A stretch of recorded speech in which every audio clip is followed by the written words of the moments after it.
Hey everyone, I'm Lorraine Driscoll, founder of Building Better Brains, and I wanted to talk today about what you can, when you can, what you should do when you start suspecting that you need to go beyond tutoring. Let's put it that way. A lot of mums reach out to me often whenever they are kind of confused if they just need to keep kind of I hate this term. They'll say, should I keep soldiering away at it? And so forth. And there's a lot to consider if you're not getting the results within a few months. And the biggest sign that you want to go beyond tutoring, and I don't want to knock tutoring, tutoring definitely has a place. And I mean, I've hired tutors, I've recommended people to see tutors, and so forth. But whenever a child has a diagnosis, we need to make sure that we aren't, just stopping at one particular intervention and so forth. And we need to make sure we start with the right one. So, when a child has a diagnosis, typically that means there's something going on with their brain. There's something going on with their brain in terms of biochemistry, or what I call the biology of learning. So, they might have weak connections, one area of the brain that's overdeveloped, one area of the brain that's underdeveloped, retain primitive reflexes, all that type of stuff that I talk about all of the time. And tutoring is not going to correct that. Tutoring is going to assist in a subject matter and getting a kid, across the line and so forth, but it's not going to correct the underlying cause. So my first thing is, when a child does have a diagnosis, it's okay to do tutoring, even like really good tutoring like OG, but you do not want to just rely on that. You want to go further than that. And particularly if a child has multiple diagnoses, you want to really look into what's going on with their brain, that they have these multiple areas of breakdown. And again, you want to look at things like retained primitive reflexes, lower brain development, vestibular function, cerebellum development, all of that. And then, of course, like I say, all of those things like food sensitivities and so forth, which I'm going to talk about in a minute. So the second thing that you want to consider, if your child is having reading issues, writing issues, any of that type of stuff, math, is, have they been in tutoring for a while? And that could be like 6 months. I've worked with parents or talked to parents where their child has been in, some kind of remedial program, whether it's for reading or math or writing, for sometimes years. And they're just constantly being told, well, they have a learning disability and this is just going to support them. And these things are hard and it takes time. For sure, things take time, but you should be seeing results. And if your child is like really not making progress in terms of their cognitive development and their skill development, whether it's being able to sound out words, track words on a page, retain the meaning of what they just read, all of that type of stuff, that slow progress is not a sign that they have a learning disability. It's a sign, yes, they might have a learning disability, but they have weak connections in their brain that need to be strengthened and addressed, and possibly areas of biochemical imbalance, and that needs to be looked into. So you might be wondering, okay, so what are some other signs? Like, how do I know if I need to dig deeper? My third thing that I often ask when I'm speaking to parents on a clarity call, so you can book that, by the way, if you're interested in knowing more about my 6-month program, the Full Potential Formula, is digestion. What was your child's digestion like as a baby? What was it like as an infant? Were they constipated? Did they have a lot of colic? Did they have diarrhea? A lot of tummy aches when they were much younger? Do they have issues with that still? Do they have eczema? Do they have a lot of skin issues? All of this is stuff, or signs, sorry, of a digestive issue breakdown, if you will, that your child needs to do some gut healing. The gut brain connection is huge, and it does not just pertain to behavior and autism spectrum disorder. It also pertains to learning, processing speed, memory, all of those types of things.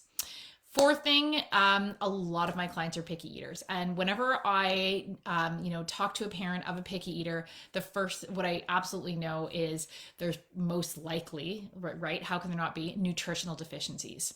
And the other thing is, that's a huge sign of gut issues, because oftentimes when there's dysbiosis in the gut, it's going to hijack your child's taste buds. It's going to affect all kinds of stuff. It's going to drive certain cravings and make them have, make them want to avoid certain foods and aversion to certain foods. So picky eating is a huge flag that there's some kind of biochemical or biological imbalance in the body that we need to work on. So this, as you can see, goes so much further than tutoring. Fifth thing is coordination. Does your child have fine or gross motor skill issues? And if they do, that's a huge sign. Like, that's huge, right? I was literally just talking to a client today, and I said, if you consider what happens when people are drunk. When people are drunk, there's two things that tend to go down the drain. And number one is our cognition, right? Our reasoning, our, all of that type of stuff, and memory, all of that type of stuff, and motor, right? So, and it's those two reasons why we know we shouldn't be driving, or absolutely should not be driving, because of how alcohol affects us.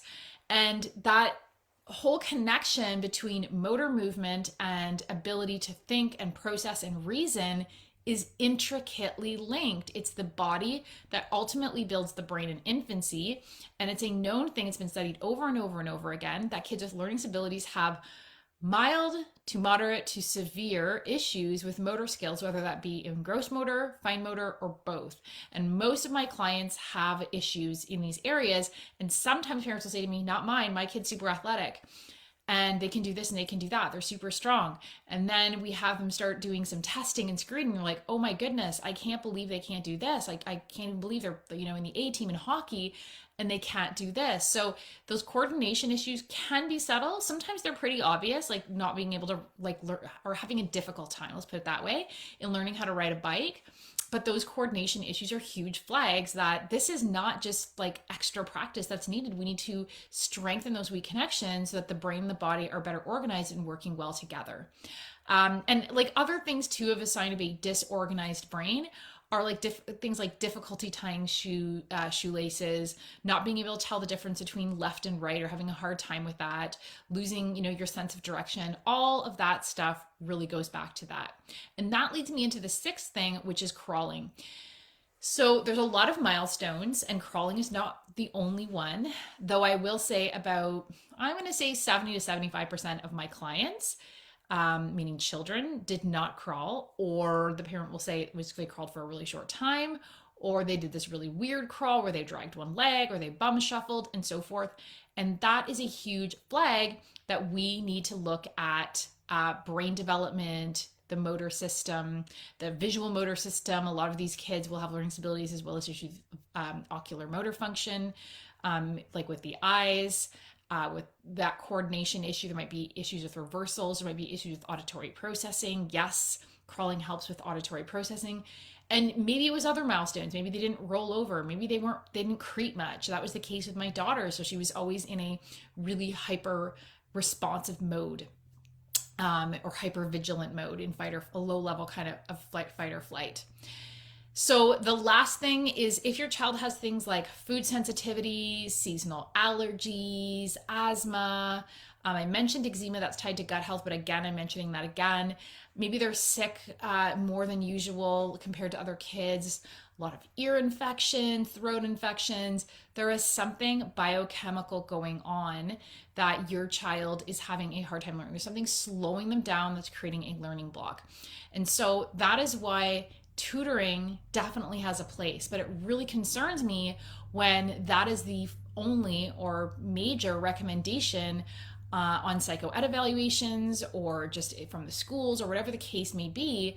It has to go further than that. Tutoring is a piece in the puzzle. It is not the answer. And if you really want to help your child move beyond this, get to a corrective approach, reach their full potential, let their gifts shine, all of that amazing stuff, you need to look at the biology of learning, and you need to look at the brain structure and make sure that all of those brain levels are solid and everything is well developed and so forth. So if you want to learn more about this, I'm going to be offering a free talk May 27th at noon. Replays will be available for anyone who can't attend. And it's about overcoming reading difficulties or disorders with the three-step system that I actually use. I'm going to actually give you the bones of the three-step system I use in my program and walk you through that process and so forth. So I'm going to post the link for that in the comments below, and you can register for that. There are only so many spots available because there's only so many allowed on a Zoom call at once. So do save your spot. You can grab a replay if you can't make it, but it's really great if you can, because when it's live, I can answer questions and make it more interactive and so forth. So reach out if you have any questions, like book a clarity call if you want to learn more about my program. And let me know in the comments below, what are you doing to help your child in terms of addressing the root cause of their learning issues and so forth? Do you have them in tutoring? What are the other things that you're doing, or what are the other things that you think you're going to start doing? Have a great day, everyone. Take care.